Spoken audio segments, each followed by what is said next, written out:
আপনি বলেন ঘুমানোর দোয়া কি বলেন?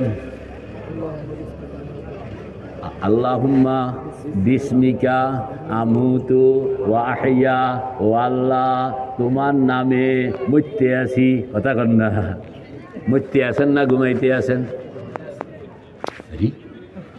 তাহলে তো এটা আর কুদুয়ে না বলা দরকার ছিল, ও আল্লাহ তোমার নামে ঘুমাইতে আছি, এটা না কোনা দরকার ছিল। কইতে আছে কি আমুতু, আবার জাগলাম, জাগলাম না কইয়া কয় আবার জীবিত হইলাম।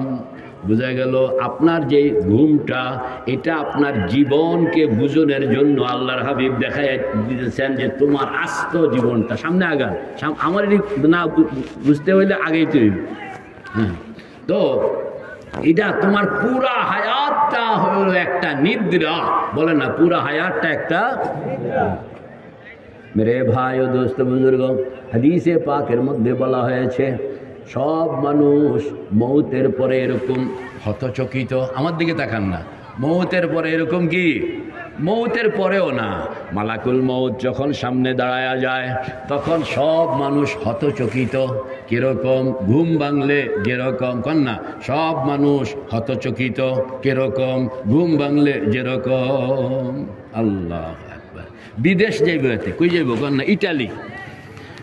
15 লাখ টাকা লাগে। আরে ঘটনা আমার লগে সব। ইটালি যাবে, 15 লাখ টাকা। আপনার মেট্রিক পাস করছে, ইন্টারমিডিয়েটে ভর্তি হয়েছে, আর লেখাপড়া হয় নাই। জোয়ান মানুষের কথা কইতেছি আমি। তো কোন জায়গায় যাবো জানি? কত টাকা? 15 লাখ টাকা লাগবে।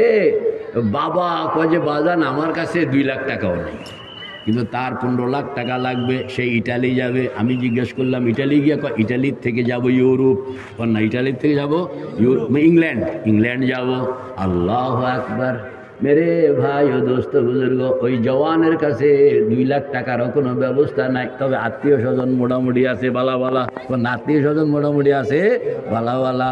এদের পিছনে যদি গাস্ত করণ যায় তাইলে হয়তো 15 লাখ টাকার ইন্তজাম ব্যবস্থা হইতে পারে। এখন সেই কোথায় বাড়ি? ময়মনসিংহ। সেখান থেকে আসলো ঢাকা। ঢাকা আইসা মোটামুটি গাস্ত করতে আসে। কেন জানি গাস্ত করতে আসে? 15 লাখ টাকা লাগবে আর লেগা। এক আত্মীয়ের বাড়িতে উঠছে। আত্মীয়র বাড়িতে উঠটা আসে 2-3 দিন পর্যন্ত। খুব কোনো ভাও হইতে আসে না। বলেন না, কোনো কি ভাও হইতে আসে না। সেখানে খায়, সেখানে ঘুমায়। একদিন স্বপ্ন দেখতে আসে কক্সবাজার গেছে। কই গেছে কন্যা? কক্সবাজার গেছে। গিয়া সৈকতের মধ্যে ঘুরতে আসে, খুব ফুর্তি করতে আসে। হোটেলে যায়, বের হয়, পানিতে নামে, লাফায়, কুদায়, কত কিছু করে, ফুর্তি আনন্দ।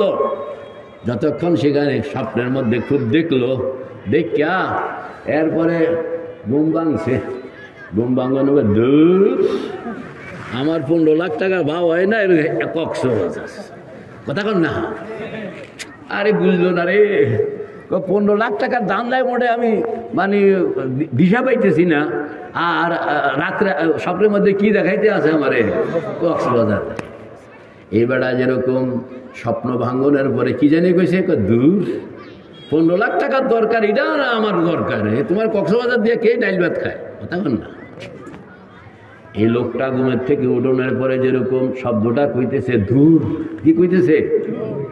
প্রত্যেকটা মানুষ মৌতের পরে এই শব্দটা বলবে, ধূর, কি এর দুনিয়া, কি এর টাকা পয়সা। আমার তো ওই যে সব মানুষের মালাকুল মউত যখন আসবে তখন তার যেই রুট, সেই রুটে সে চলে যায়। সে রুটে গিয়ে দেখে যে আরে আমি না রু জগতে ছিলাম, আমার সাথে না আল্লাহ পাকের কথা হইলো, আলাস্তু বিরব্বিকুম ক্বালু বালা। সেখানে না আমি আল্লাহর কাছে ছিলাম, অনেক কথাবার্তা হইল। এরপরে আবার কোথায় কি জানি একটা ঘটলো, জীবনের একটা বিরাট অংশ চলে গেল। আমাকে তো যাইতে হবে ওই যে হাসরের ময়দান, ওই যে মিজান, ওই যে পুলসিরাত, ওই যে জান্নাত, ওই যে জাহান্নাম, আমাকে তো ওখানে যাইতে হবে। এটার ভাও কি? এই নিয়ে না হলো আমার চিন্তা। হঠাৎ করে তাহলে কই ছিলাম এতদিন?